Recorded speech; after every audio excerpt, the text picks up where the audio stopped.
and the team at Valley Christian. I recall the first time I attended Valley Christian.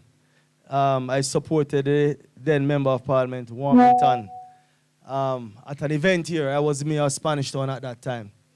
And we came over to, it used to be called Valley Christian Missionary, not Valley Christian Church. Ministry. Missionary. Valley Christian Ministry. It's very close. But it's yes. So, this church, and long before I even contemplate becoming the Member of Parliament. So it speaks of the rich history and the close relationship that we have shared over the years. Now, the community of Windsor Road is a community that is very dear to us for a number of reasons. And I'm not going to take the political perspective, but to say that, it is a community that is filled with persons who are ambitious. A very ambitious set of people live within this area, and we must commend them. And Inspector, I'm sure that your crime statistics will speak to the fact that there are no idle hands around here, because the devil usually find work for idle hands. And I must commend the members of the community that want to see the upliftment of their community. And the launch of this community Wi-Fi is another step in that direction. Because I'm sure that the residents of this area appreciate the initiative.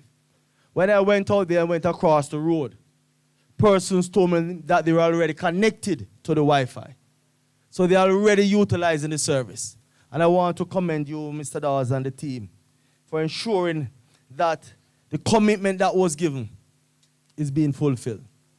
Now, ladies and gentlemen,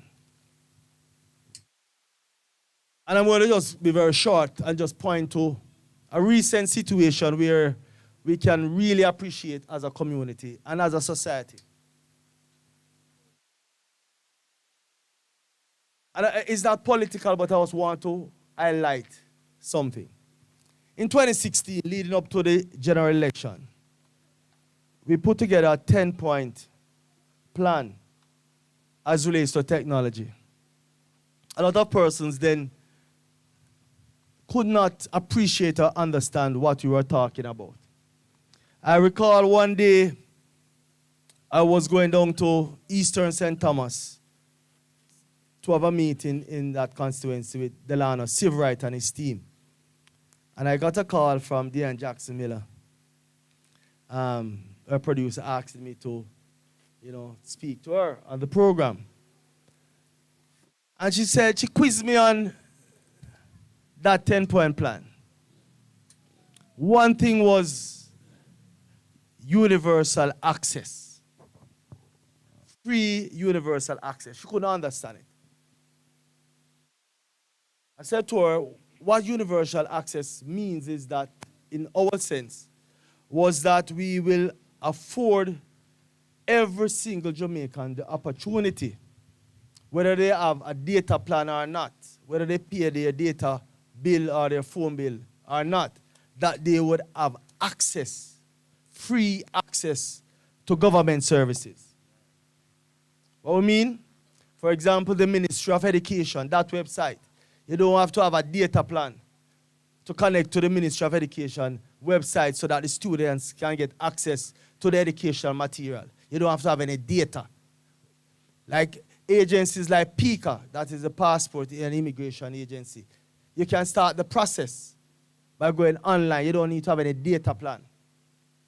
Tax office, RGD, any government agency, they are zero rated. And we did that within the first 100 days of taking office in 2016.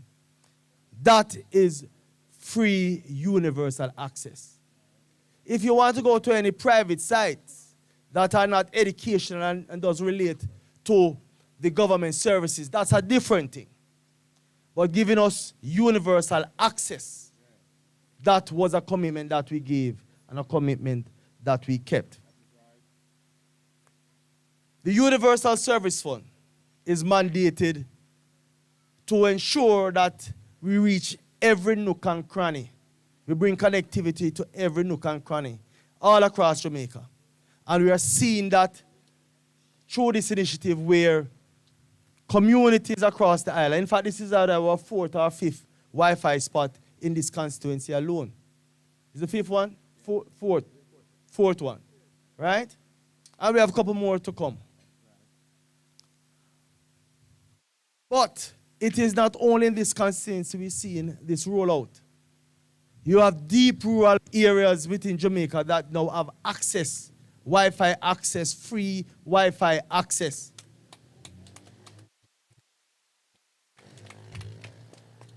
So now going back to connectivity. COVID-19 in 2020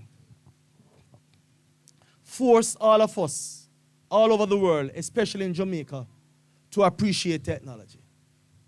Now, it was that access that we granted started in 2016 that more or less saved our education system, where students could access educational material from home. Whether it is information from the school or teachers teaching from home or teachers at school teaching students at home or parents going onto the ministry's website to get the educational material. It was because of that foresight, that vision to give every single Jamaican universal access through the zero rating. Sorry.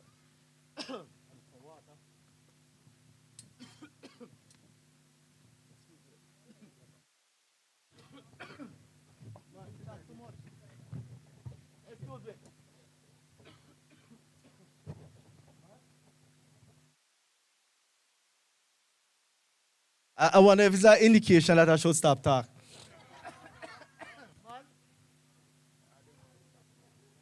No, my throat run dry a while ago. Seriously.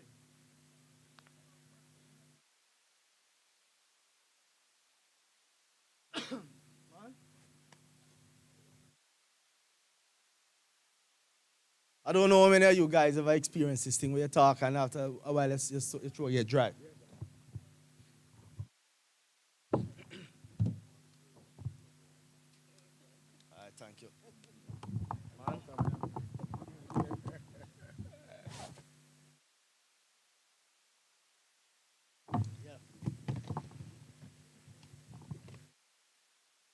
So, technology, what we have done as it relates to providing access,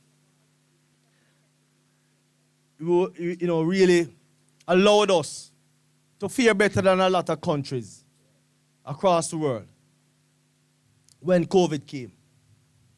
And it was the work of USF and the government to commit to access across the length and breadth of this country. In fact, you will all recognize that the Universal Service Fund, through its various initiatives, it has allowed access in a number of public spaces. You heard earlier about Devon House, William Grant Park, Arthur Tree, Emancipation Park, Junction Town, all over the country, Portmore, Falmouth, a number of major public spaces now have free access to the internet. And this is very important because in the event of an emergency, you don't have any credit, but you can do a WhatsApp call and make an emergency call. We have to look at it from that perspective. It's not just about going on YouTube or TikTok for entertainment, but real life issues can be addressed because of the availability of connectivity. So I want us to look upon it from that perspective as well. Now,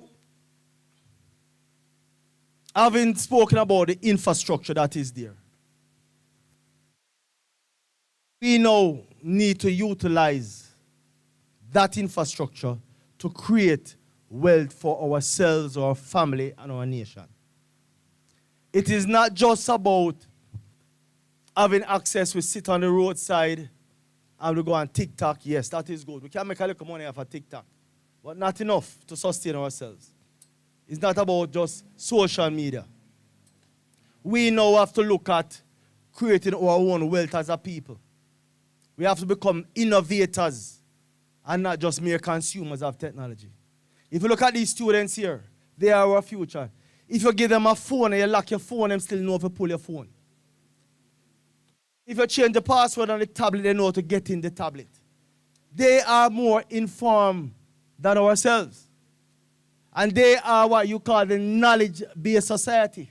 Now we have to encourage them to use that knowledge to create wealth and employment and opportunities for themselves. That is where we need to go. We have that capacity there. And so parents, teachers, we have to cultivate, we have to enhance, encourage our students to appreciate and innovate. I can tell you something.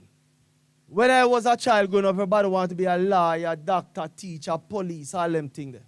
All of those professions. Right now, real money lies within the technology sector. If there's a lawyer now, that lawyer who practices cyber law makes more money than a regular civil lawyer. Because we are not only utilizing the technology for good, we have more cyber crimes than anything else. So you need lawyers who are criminal lawyers to be cyber criminal lawyers. It just tells you that things are moving in a different direction. And as Jamaicans, we now have to look at ways we can be creative. We have to develop apps or applications that makes life easier for ourselves, our citizens, and export those applications. We have an inherent capacity as Jamaicans. We are very creative, But what we have to do now is to channel that creativity to positiveness. Put in a positive way. We don't need to use that creativity to scam. We need to use that creativity to create wealth, honestly, and create opportunities for others.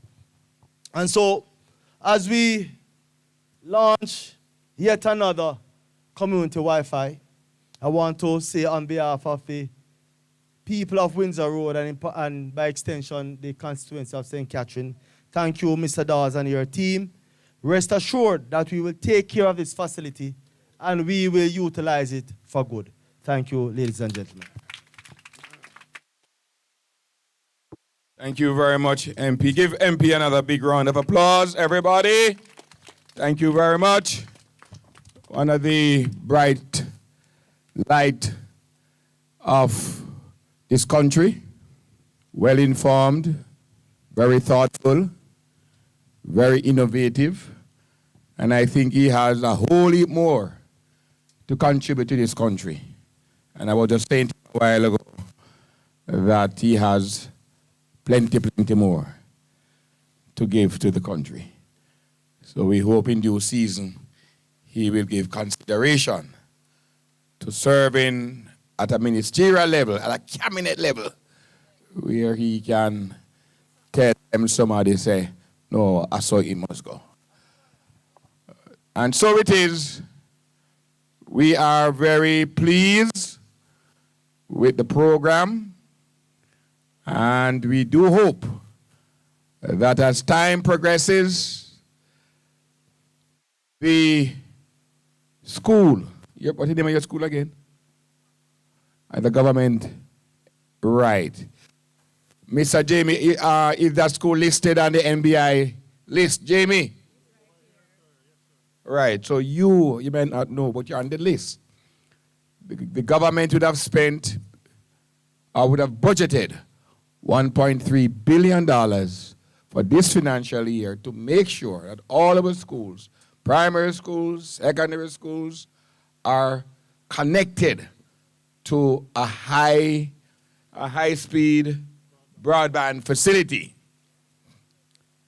We are also working with the Ministry of Education to make sure not just the admin section of the school that is equipped, but the general school, every classroom can have the facility with a charger cart loaded with laptops, so the children can just pull from the charger cart a laptop so as to do their work for that period of time. That is where we are going. The government is willing, and too often time people say government not doing anything. You ever hear that, Cooleyman? Yes, say government not doing anything.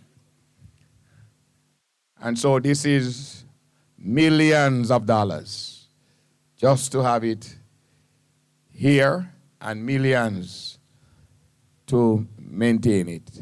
And a teacher would have spent $805 million to provide laptops for our teachers. We would have spent $770 million to provide tablets for our students. And this is done since Doc was the then minister. $770 million to provide laptop and tablets every single year for years to come. Thank you very much for coming. It has been a wonderful day. You can all go home now. We don't reach a point yet. All right. What a problem for MP. All right, we are going to be handing out some tablets as recommended by the MP and his team. They are little by little. So today, a matter of fact, the government has asked the USF to give each MP, not just this MP here, every MP, a tablet, 10 tablets for each constituency. So the MP has to go around now and select very carefully just to make sure that these are the people that are really in need. All right, Miss Brady, where are you? You know, whenever you talk about giving away things, we have to be very careful and just to remind persons how these persons were selected. Now, as Mr. We call it Dr. Dawes. He's Dr. Dawes, of course. You know Dr. Dawes? You're late, sir. Mr. Dawes, no, you're really good. That is upon it. My apology, Dr. Dawes. Dr. Dawes, DDD. All right, sir. So, no, remember I call and congratulate today, you know? Yeah, you did, exactly. All right. Now, the initiatives by the government geared towards giving persons access to tablets. In fact, all the students who are on the PATH program should have gotten a tablet. Right, Ms. Nicholas? Right? So we looked at those students. Yeah. So listen, they should have already have a tablet. The much of the tablet is for them business. But they should have a tablet. And of course, we look at, because usually the PATH persons are the most needy persons in the constituency or in any community. And then we look beyond that now and say, those persons who cannot really afford it, let us give them priority. And so some persons, and this is just a reality of life, the greedy would always want, and the needy don't get. And so while we know that there are more than 10 persons, or 10 students in need, we selected 10 students, and hopefully through other initiatives, we'll be able to give out a couple more. And that is from the constituency side, not USF, during the Christmas holiday. Dr. Dawes. Yes, sir. All right, yeah, thank you very much, Minister. Thank you very much, MP. Once a minister, always a minister, that's right. All right, so come, Miss no, let them stay. Yeah, move this, move this. And be first, come.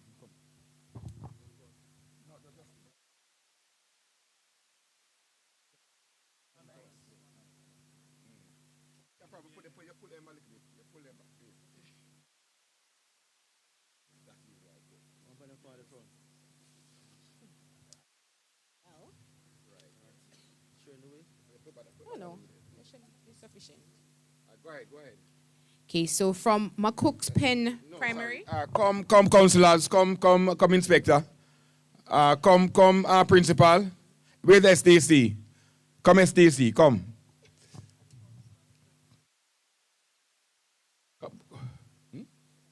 No, you call, no, wait first now.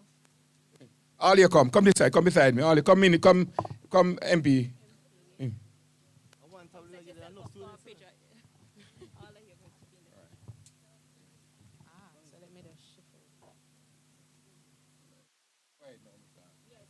So from a Cook's Pen Primary, we're looking for Jaquan Sutherland. Jaquan, give him a round of applause. Yes, sir. Side the front, sir.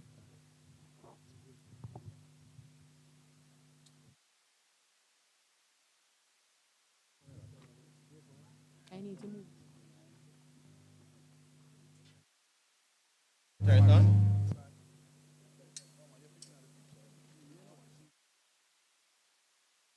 Big round of applause.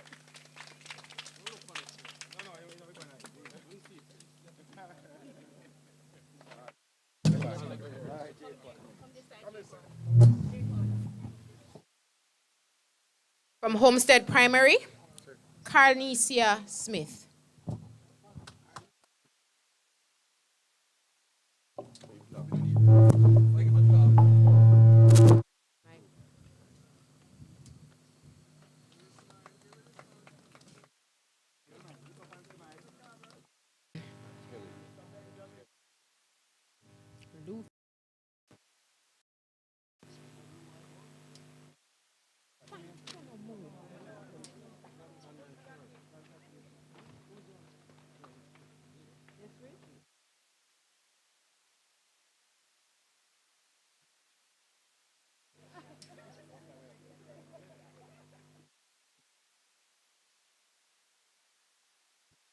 Orion Morgan.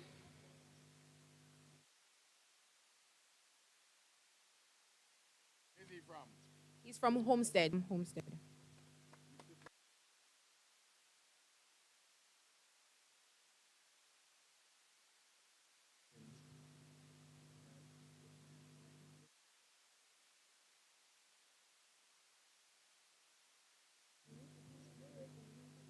Okay, from Horizon Park Primary, Joshua Thomas.